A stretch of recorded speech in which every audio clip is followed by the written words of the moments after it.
台中市清水区一名72岁妇人没有依照规定过马路，跟直行的机车发生碰撞，双方都重摔。而在苗栗市一辆休旅车失控撞上停在路旁的车辆，两部休旅车就这样子叠在一起，引来路人围观。肇事驾驶公声说，当时因为咳嗽还有打喷嚏才会失控冲撞，但还好没有造成任何人员受伤。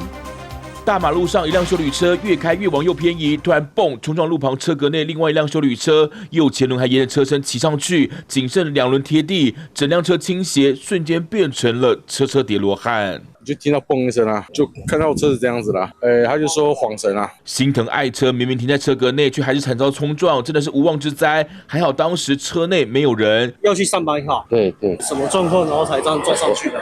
咳嗽，因为蛮咳的啦，可能那个方向盘没有打好，还有打喷嚏啦。24号下午3点多，靠近苗栗市公所发生这起自撞事故。当地民众表示，这2天瞬间风势强劲，一度误以为是强风酿祸。肇事驾驶坦承身体不舒服，没想到就失控撞车，所幸未造成人员受伤，初步酒测没有饮酒的情形。而马路惊魂也发生在台中市清水区，一名72岁妇人违规穿越车道，直行骑士发现急刹闪避，还是躲不过，猛力撞上，双方都重摔地面。